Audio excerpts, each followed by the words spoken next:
A good evening, my holy sisters and brothers, and good Shabbos to you. It's only Thursday, but we're getting in a Shabbos frame of mind. In fact, when we say the daily psalm in our morning prayers, we say, today is the first day of Shabbos, and the second day of Shabbos, and the third day of Shabbos, not of the week, but of Shabbos. Every day we're orienting towards Shabbos. But all the more so today because there won't be AT Daily tomorrow. I mentioned last night, and I had to cut out a little bit quickly because we were having a celebration at my daughter's school. She's graduating from high school. That was a sort of student celebration. And tomorrow is the actual graduation. My dad is in town, Nina's mom. So no show tomorrow, letting you know now. But we got a barnstormer of a show today. Very exciting stuff we're going to be learning. Who is with us? Melissa in Great Neck. Tom says shalom. Lucy in Minnesota. John in Maine. Rochelle is in Modesto. Francisco in Placerville. Paula asking how is the graduation? But the graduation tomorrow. Last night was a beautiful celebration where it's such a nice school. They said something individual about every student. That wasn't going to be possible at the graduation, but last night was just for the parents and the students. Beautiful. They did a great job.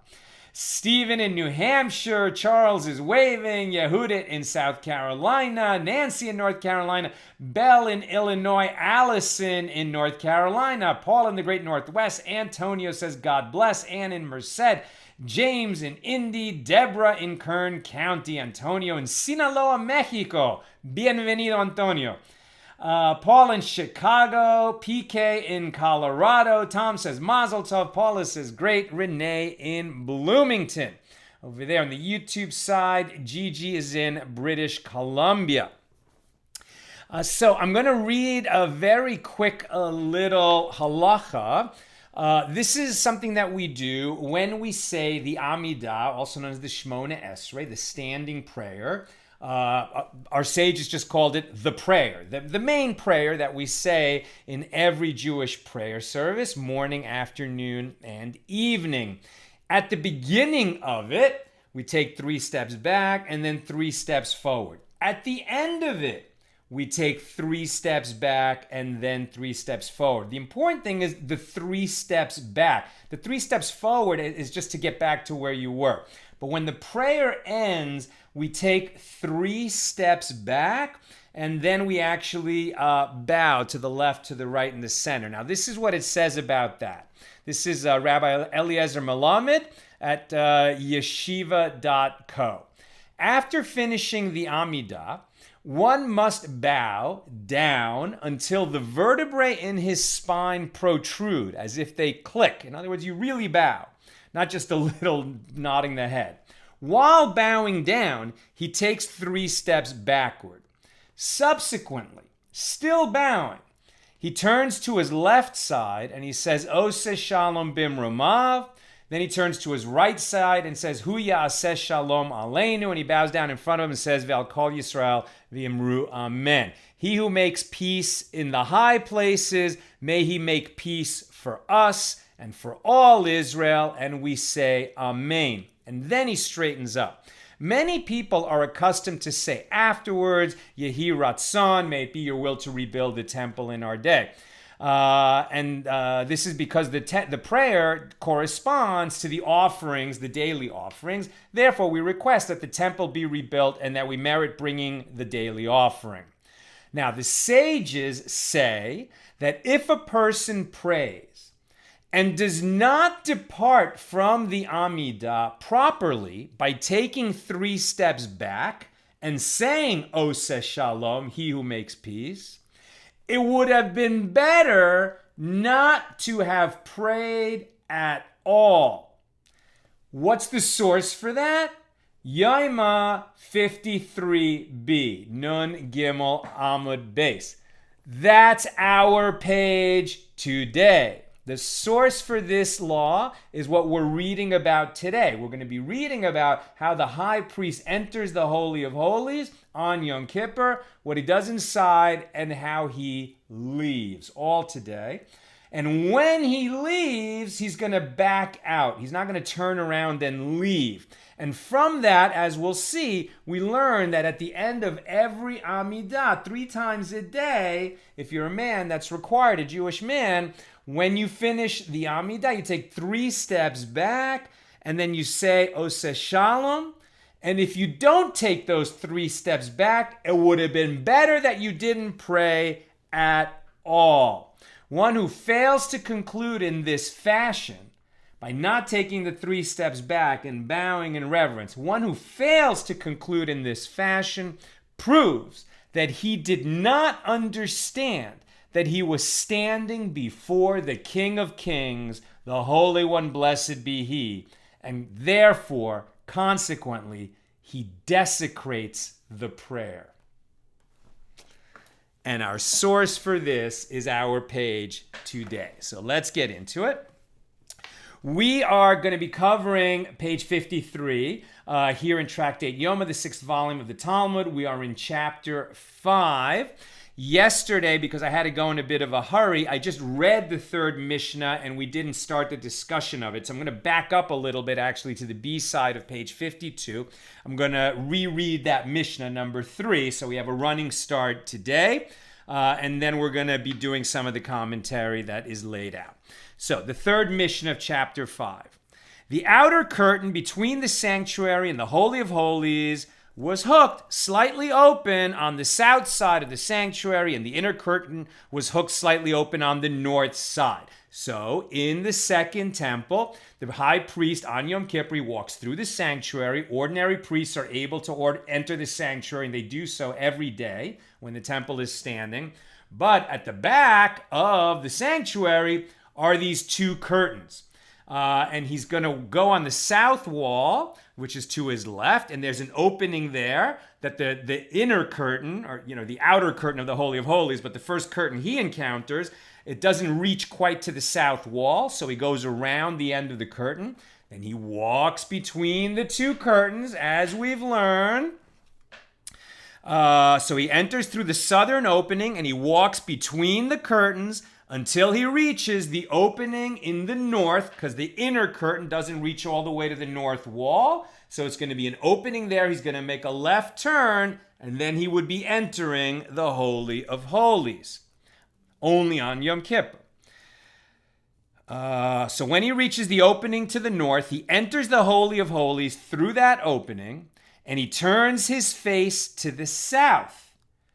And he walks to his left along the curtain until he reaches the area before the ark. So he doesn't just look at the ark of the covenant, which is meant to be in there. Now, in the second temple, we've already talked about this, and we're going to talk about it more today. In the second temple, the ark was missing. So he doesn't see it. Nevertheless, he doesn't face the place where it lay. What was the place where it lay? It's called the foundation rock.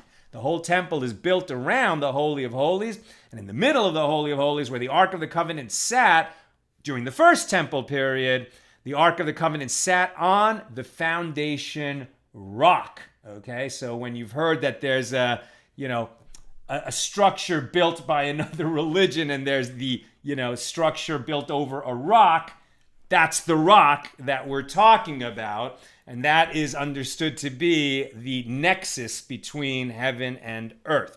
Okay, so he's not going to face that spot right away. He's rather going to make a U-turn around that inner curtain, and he's going to walk south, directly south along the curtain until he gets to the middle of the room. And then he'll turn to his right, and if it was the first temple, he'd be facing the Ark of the Covenant. When the tabernacle stood, he'd be facing the Ark of the Covenant. In the second temple, he's facing the empty place where the Ark of the Covenant would have been. Now, when he reaches the Ark, or that place, he places the coal pan. He's carrying a coal pan in his right hand, a gold pan with hot coals in it, red hot coals, and the ladle with the incense, the special incense of Yom Kippur that's super finely ground, in his left hand. And he's going to now face that spot, and he's going to place the coal pan between the two staves, right? The two staves. The Ark of the Covenant was carried by who? Right? By Levites in the desert. There weren't enough Kohanim, priests, to carry it. So the Levites would carry the Ark of the Covenant from one campground to another, as it were, when we were in the wilderness. And so there were these wood staves, long wooden poles that went through the rings that were on either side of the covenant. So once this came to rest in the Holy of Holies, now the high priest on Yom Kippur would stand in that place right between the wooden poles that extend from the ark. So he places the coal pan between the two staves, and he piles the incense on top of the coals, and the whole chamber in its entirety would fill with the incense smoke. And he then exits, and he comes out the way he entered. He does not turn around, but leaves the Holy of Holies while facing the ark. So he walks backward. And he recites a brief prayer in the outer chamber, meaning in the sanctuary. Now, on Yom Kippur, no other person is in the sanctuary either. He's completely alone in both the sanctuary and in the Holy of Holies. So when he returns to the sanctuary, he says a brief prayer, and he would not extend his prayer in that sanctuary so as not to alarm the Jewish people, who would otherwise conclude that something happened and that he died in the Holy of Holies. That's Mishnah number 3 here in chapter 5. Let me make an adjustment. Okay. Now the Gemara. The Gemara asks, with what are we dealing here? To which time period is the Mishnah referring? If we say it is talking about the first temple, were there curtains then? Were there 2 curtains and he walks up this 1 cubit wide passageway between the curtains? There was only 1 curtain in the first temple over the 1 cubit partition, right? There was actually a wall at the back of the sanctuary. There was an opening in the wall. And there was that 1 cubit space in the wall, cut out in the wall, and there was only 1 curtain there in the first temple. There was only 1 curtain over the 1 cubit partition in the first temple. Rather, if we say that the Mishnah is dealing with the second temple when there were 2 curtains, but then we have the problem, was there an ark there? Right? According to the Mishnah, he sets the coal pan down between the staves of the ark. But was there an ark in the second temple? And the Gemara elaborates. But wasn't it taught in a Baraisa that when the... Oh, hold on.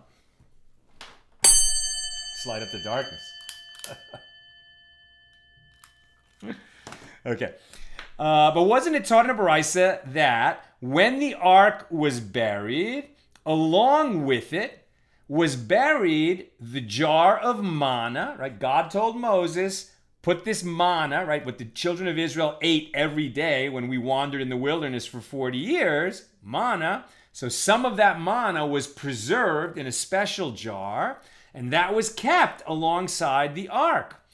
So according to this Baraisa, when the ark was buried, along with it was buried the jar of manna and the flask of oil used for the anointing, right, anointing the high priest, and Aaron's staff with the almonds and blossoms, right, when the other people, when Korach led a rebellion and challenged Aaron, said that people are all priests. Why, Moses, did you set your brother Aaron over all of us?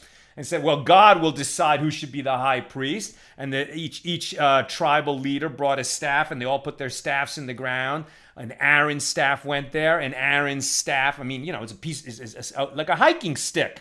And he just put it in the ground, and then almond blossoms came out of it, miraculously showing to everybody, as if they needed another sign, that God had chosen both Moses and Aaron for their jobs. So when the ark was buried, along with it, jar of manna, the flask of oil for anointing, Aaron's staff with the almonds and blossoms, and the chest that the Philistines sent as a gift to the God of Israel after they captured the ark in a battle, and then they were stricken with several plagues, as it is stated, first book of Samuel 6:8.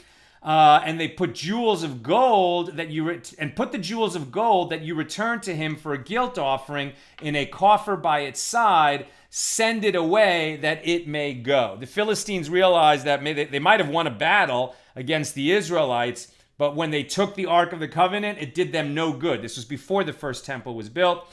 They took it. They were stricken with plagues. They realized they better send this thing back, and they just sent it back just in a cart, pulled by animals, and the animals just took the Ark of the Covenant right back to Israel.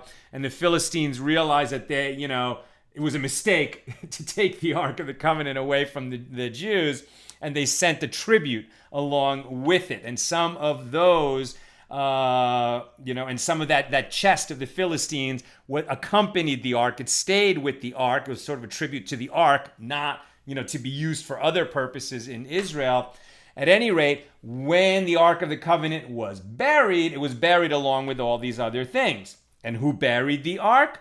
Yoshiahu, in English Josiah, the king of Judea, buried it. And what did he see that he decided to bury it? He saw that it is written, the Lord will bring you and your king, whom you shall set over you, to a nation that you have not known. That's Deuteronomy 28:36. That's when Moses is laying out, God is speaking to Moses and telling him to tell the children of Israel, and Moses lays out the blessings and the curses. Right before the people enter the promised land, Moses says to them, if you follow the law, you shall be a blessed nation and everything will go great for you. But if you go astray from following the law, doesn't matter that young Jews are born into a covenant that they didn't sign up for. If you're a Jew, you're obligated in these laws. But if the Jews wouldn't follow the laws, trouble would follow the Jews. And that was all laid out in the Torah. So one of those curses in Deuteronomy 28 is that, if the nation goes sufficiently far astray, so then the king will be taken into a land not his own. And since King Josiah knew that the Jewish people would ultimately be exiled, when the first temple was destroyed and the people were exiled into Babylonia, since he knew the Jewish people would ultimately be exiled, he felt it was better that the ark should not be disgraced in exile, and therefore he arose and buried it. And that's why eventually at the end of the Second Temple period, when Rome destroyed the Second Temple, right, and there's that famous sort of sculpture, the Ark of Titian, right, or Titus, in Rome, and it shows the Romans sacking the temple in Jerusalem, and they take the golden menorah with it, right? It's shown there that they took it, but what they didn't get was the Ark of the Covenant, because the Ark of the Covenant was never in the Second Temple. It was buried near the end of the First Temple period, and there it disappeared, right? So that's why Raiders of the Lost Ark, that famous movie, they're looking for the Lost Ark. No one knows where the Ark is. We've talked about that before. So the point is, when the priest in the Second Temple period entered, right, he went through those two curtains, that's the Second Temple. It says he put the coal pan down in front of the Ark, but there was no Ark there. And so the Gemara answers, actually, the Mishna is referring to the Second Temple. And what is the meaning of the phrase that he reaches the Ark? It means the place of the Ark. And the Gemara raises a difficulty. But it taught that he places the coal pan between the two staves, those two wooden poles, which indicates that the staves of the Ark were present. And the Gemara answers, amend the text and say, as though it was between the two staves, i.e. in the place where the staves had been located when the Ark of the Covenant was there. The Mishnah taught he piles the incense on top of the coals. Now the Gemara comments, we learned in the Mishnah, in accordance with the opinion of one who said that he piles the incense on the coals and does not scatter it there. And it was, okay, so now imagine, so he walked in, he's in this incredibly reverent mode in the Holy of Holies. I mean, it's literally the holiest place that's ever been on earth. The high priest is in there on Yom Kippur. He puts that coal pan with the red hot coals in it on the floor. He's got that ladle with the incense in it.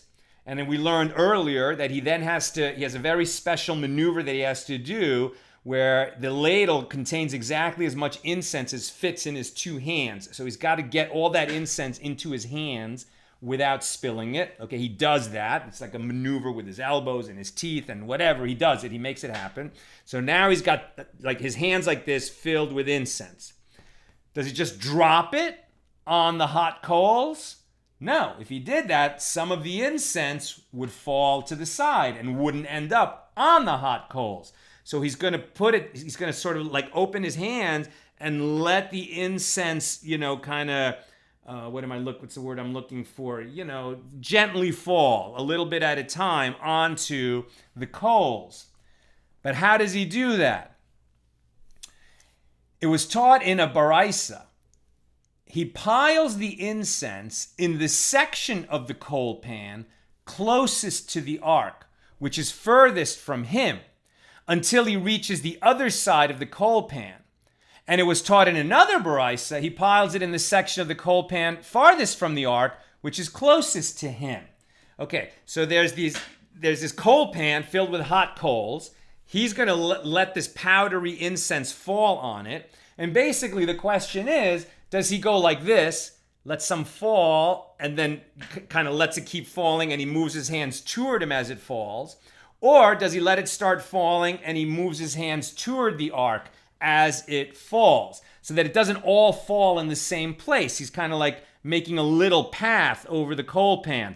And does he does that toward himself or away from himself?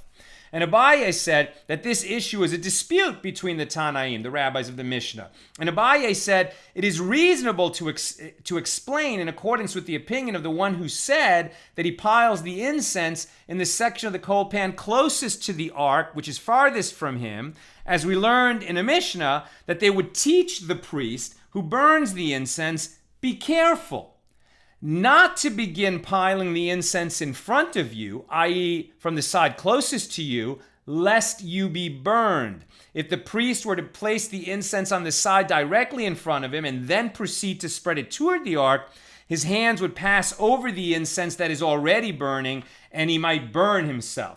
This is going to create a cloud, right? When that incense falls on the hot coals, it's going to create this big cloud that fills the whole room.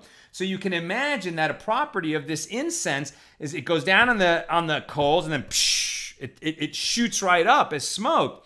So if his hands are actually passing through that, he can burn his hands. And that's why he lets it fall and he pulls his hands toward him over the coals, leaving the smoke to come up, not over his arms and hands. A practical reason.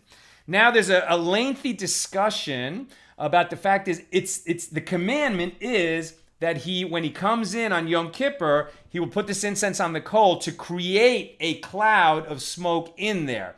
So the discussion is, how do they make sure that he does that?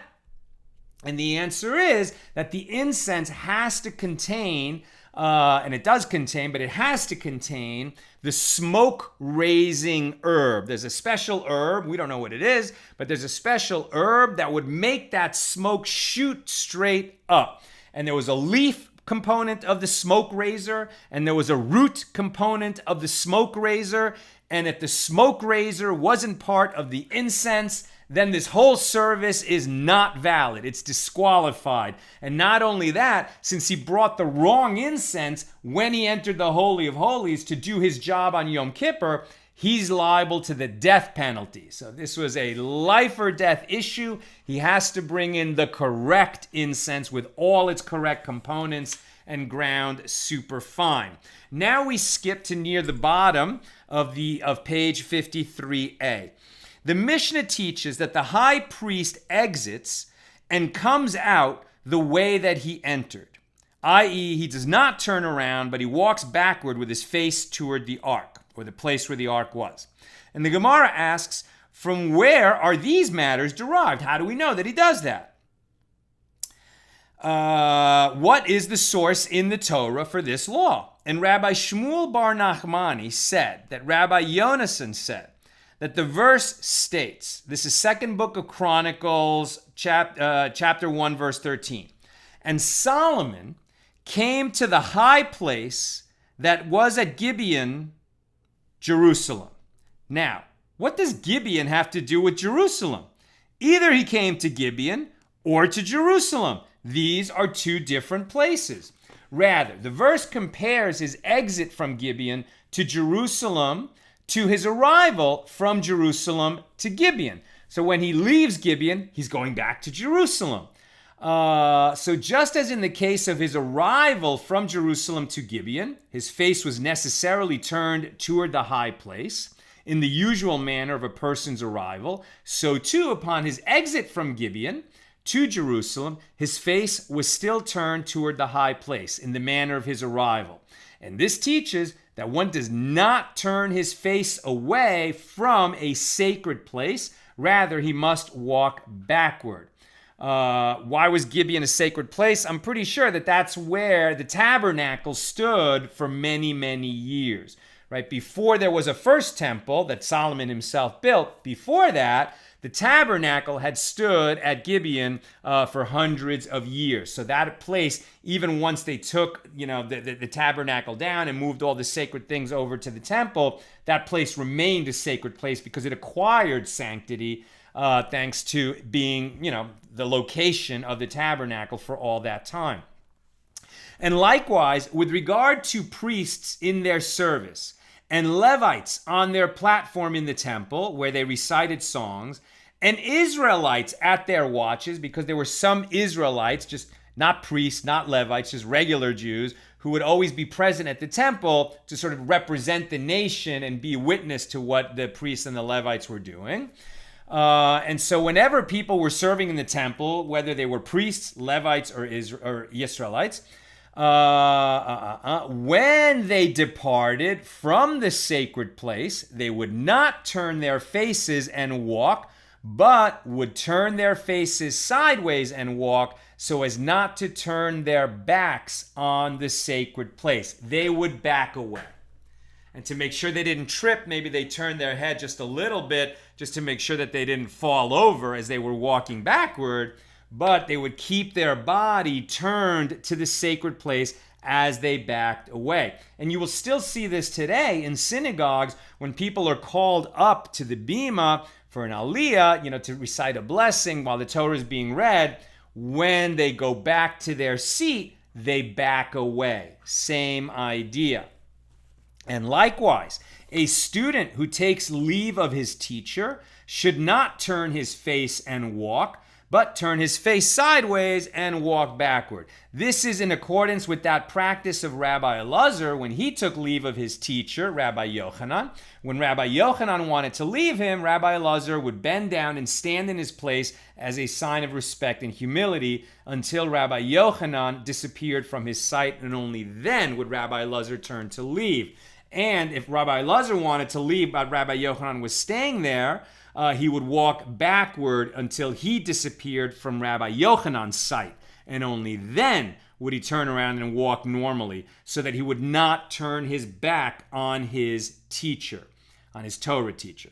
And the Gemara further relates, when Rava took leave of Rav Yosef, he would walk backwards, paying no attention to the obstacles in his path. He wouldn't even turn his face to the side to make sure he wasn't going to run over stuff. He would keep looking at his teacher, Rav Yosef, paying no attention to the obstacles in his path until his legs were bruised and the threshold of Rav Yosef's house was bloodied from Rava's wounds, because he would never turn his face away from his teacher when he was leaving.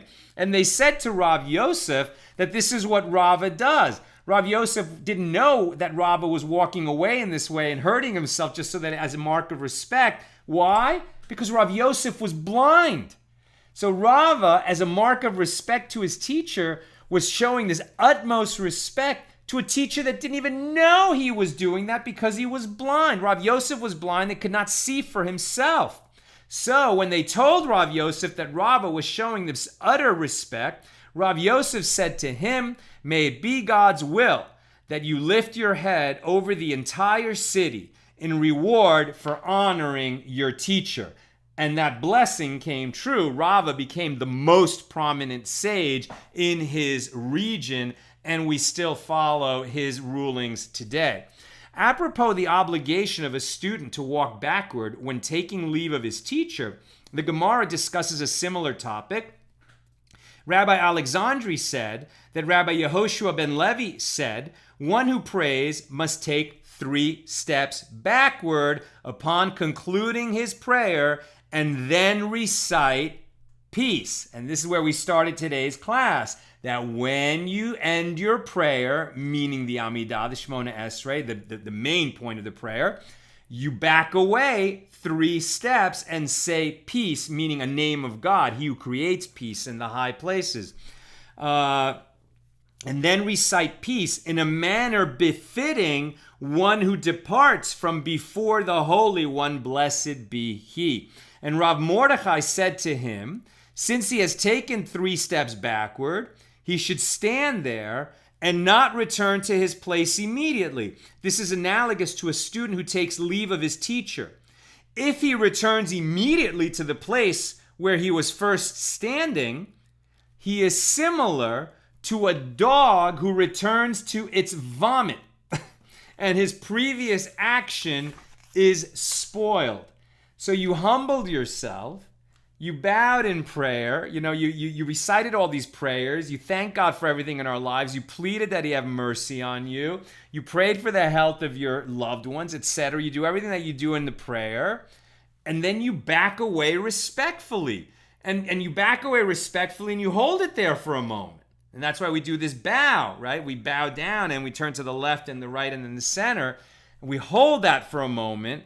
Otherwise, it's disrespectful, like it was just a perfunctory 3 steps or a perfunctory bow. Like you really have to, show that you're acknowledging that you were just in God's presence.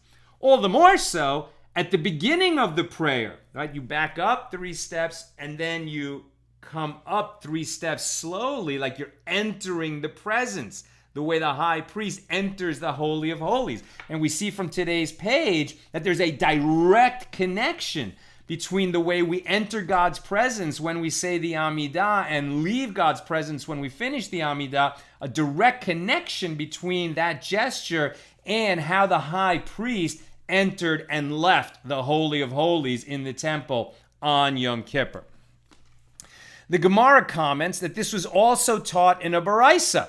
One who prays must take 3 steps backward upon concluding his prayer and then recite peace. And if he did not do so, it is better for him not to have prayed at all, as his actions are disrespectful toward God.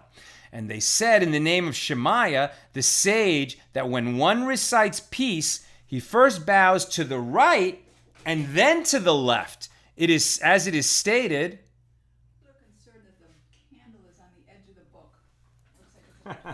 thank you. Okay, where am I? And they said in the name of Shemaiah the sage that when one recites peace, or we say the whole phrase, right? He who makes peace in his high places, and may he make peace for us and for all Israel, and we say amen. He first bows to his right and then his left. As it is stated, at his right hand was a fiery law to them, and it is stated, 1,000 may fall at your side and 10,000 at your right side. So the right side, we already seen this many times. The right side is always privileged over the left. And in Kabbalah and Jewish mysticism, the right side represents mercy and compassion. The left side of God represents justice and strength. And we always hope that God's attribute of mercy will slightly outweigh his attribute of justice, so that we can survive. So therefore, it says here that we bow to the right and then to the left. But wait a minute. When we finish the Amidah, and we just read this halacha at the beginning of class, we take 3 steps backwards, and then we bow to the left and then to the right. Here it just says bow to the right and then the left. What's going on? And the Gemara asks, what is the reason for this? And it says, why is it necessary to cite another source? We already know that the right is more important than the left. And the Gemara explains, if you say that it is merely the usual manner to give an object with the right hand, but this bears no special significance, well, come in here. 1,000 may fall at your side and 10,000 at your right side. In other words, if your enemies are coming at you, 1,000 will fall on your left, 10,000 will fall on your right. We're given special koach, special strength from heaven, that God will defeat our enemies, and even more of them will fall on our right side. And the Gemara relates that Rava saw Abaye reciting. He prayed, and then he took the 3 steps back, and then he said peace by bowing at the end of his prayer to his right side first, as it just said that we should do. Rava said to him, and we just saw that Rav Yosef gave Rava this big blessing because Rava was so respectful to Rav Yosef, and then Rava ended up being the most prominent sage, even more prominent than Abaye, right? In disputes between Rava and Abaye, we follow Rava. Abaye took 3 steps backwards, and then he bowed to his right side first. Rava said to him, do you maintain that you should bow to your right? I say you should bow to your left first, as it is the right of the Holy One, blessed be He, and He is opposite you face to face, right? So we hope that God's attribute of mercy will overpower His attribute of justice. God's right hand, we're facing Him. So we bow to the left first because that's God's right side. Right? So that's why when we back away at the end of the Amidah, take 3 steps back, we say, Oseh Shalom Bimramav, Hu Ya'aseh Shalom, Aleinu ve'al Kol Yisrael v'yimru Amen. We bow to the left first, then the right, then center. And we do the left first because that's God's right side. Rav Chiya, the son of Rav Huna, said, I observed that Abaye and Rava both took those 3 steps all in one act of bowing without standing upright in between by way of submission and acceptance of God's authority. And that's what it actually said. We don't actually take 3 steps back and then bow. We back up in a bow and then we turn to the left, Oseh Shalom Bimramav, turn to the right, Hu Ya'aseh Shalom, Aleinu ve'al Kol Yisrael v'yimru Amen. Right? Now we understand it better. We back away in a bow. Turn to the left, turn to the right, turn to center, and finish. And that's all out of utter respect to God in whose presence we were and whose presence we're now leaving. And we never leave God's presence, but we're no longer directly addressing God the way we were during the Amidah. The Mishna taught, and the high priest recites, and I'm almost done, so if you've got questions or comments, get them in. The Mishna taught, and the high priest recites a brief prayer in the outer chamber, in the sanctuary. And the Gemara asks, what does he pray? And Rav bar Rav Ada and Ravin bar Rav Ada both said in the name of Rav that this was his prayer. May it be your will, Lord our God, that this year shall be rainy and hot, right? So he's in there praying on behalf of the nation, right? Everything that the high priest is doing on Yom Kippur, with the exception of bringing the bull, which is an offering to atone for himself, his family, and his fellow priests, but everything else that he does is on behalf of the whole nation. So it's nice that he makes a prayer for the nation. And in an agricultural society, what was the most important thing? That they shouldn't have a drought. So he doesn't do that in the Holy of Holies. There he just does his job and he leaves.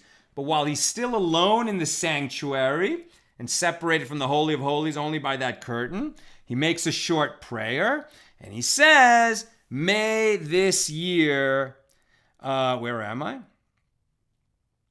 Right? May it be your will, Lord our God, that this year shall be rainy and hot. And the Gemara immediately expresses a surprise at this request. Is heat a good matter? Why should he request that the year be hot? Rather, you said it wrong and amend it as follows. If the upcoming year is hot, may it also be rainy. That's what he would say. He's not going to tell God his business. But if God is going to make it a hot year, please make it a rainy one as well. And Rav Acha, the son of Rava, concluded the language of this prayer in the name of Rav Yehuda. So there was a little extra part. If the year is hot, may it be rainy. And may the rule of power not depart from the house of Judah. And may your nation Israel not depend on each other for sustenance, for charity, right? May we not depend on each other for charity. Rather, the nation should be sustained from the produce of their land. And, this is a weird one, this is the final prayer that he puts in there. And let not the prayer of travelers enter your presence. Don't answer the prayer of travelers. What? Whenever we travel, we do the traveler's prayer, that we may go in peace and return in peace and not run into trouble along the way. The traveler's prayer shouldn't be answered? Why would the high priest say that on Yom Kippur? No, not the general traveler's prayer. What he was saying was, we need rain. When travelers come to our land, they want it to be always sunny so they have a nice vacation. But please don't answer those prayers because we need rain in the land so that the crops grow well. Please don't answer the travelers' prayers when they pray for the rain to stop on their travels. And finally, the Mishna stated that the high priest would not extend his prayer because it said then the people would worry that he died when he was in the Holy of Holies, that he was somehow disqualified, not pure enough. And if he entered in the Holy of Holies or didn't bring the incense or did something wrong, he would die. Right? So the sages taught in the Tosefta, there was an incident involving a certain high priest who extended his prayer. And his fellow priests took a vote, counted, and decided to go in after him out of concern that he had died or fainted and required assistance. Now, they're not going to be able to enter the Holy of Holies. But remember, he's alone in the sanctuary after he leaves the Holy of Holies. So they decided to enter there and see maybe something happened to him that they can help him. They began to enter, and at that moment he emerged. And they said to him, "Why did you extend your prayer?" And he said to them, "Why not? Does it trouble you that I prayed for you and for the temple not to be destroyed?" Like he was praying for them, for everybody, important prayers. And they said to him, "Do not make a habit of doing so." As we learned in the Mishnah, he would not extend his prayer so as not to alarm the Jewish people who might fear that he had died.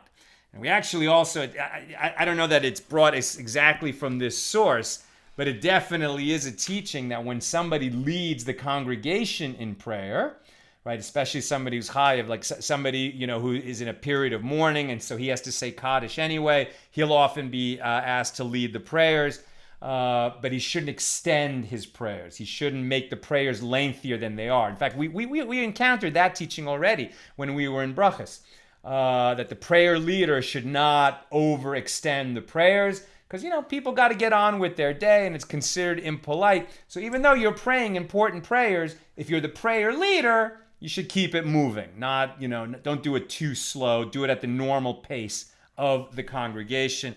And here it's the same thing. They told the high priest, even on Yom Kippur, when he's praying important things on behalf of the nation, keep it short so that everybody doesn't worry that something happened to you while you were in there. Okay, that's what I've got for us today. Let's check out your comments and questions.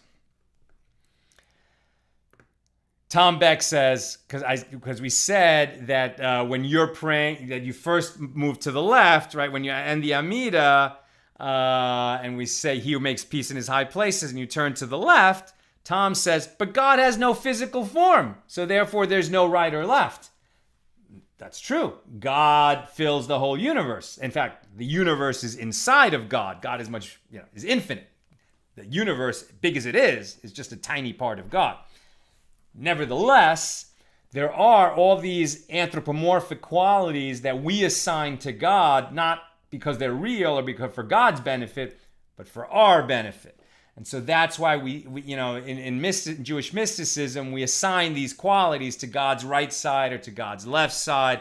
We say that God sort of, channels mercy into the world through his right side, and it sort of as a symbolic gesture, we turn to the left first when we leave prayer. Okay, Nina's telling me that there's no other questions, so that's what I've got for us today. No class tomorrow. We'll be at our daughter's graduation. So we'll be back at the normal time Saturday night. Saturday night is often not the best time to do a double daf, a double page, so that we get cut back on the schedule. So we'll probably just do a single page Saturday night, and then Sunday at the regular time, 6 p.m. Pacific, either Sunday or Monday, hopefully Sunday, we'll do that double page and get back on schedule. My friends, I wish you a great Shabbos, a meaningful Shabbos, a healthy, joyful, song-filled, peaceful, rejuvenating Shabbos. Take Shabbos seriously. Shabbos is everything. Next week maybe I'll share a story from Shlomo Karlbach about Shabbos. And really, it's like we prepare for Shabbos. We have wine for Shabbos. We have challah for Shabbos. We have brisket for Shabbos. We have herring for Shabbos. We have all these beautiful things for Shabbos. And the question is, do we have Shabbos for Shabbos? Are we prepared to dwell in that peace of Shabbos? That takes preparation. So you have to be prepared. So you have Shabbos for Shabbos. But really, the best way to have Shabbos for Shabbos is to enable others to have Shabbos. And with God's help, I'll share the story that illustrates that point later. The best way to have Shabbos is to enable others to have Shabbos. Have a great night.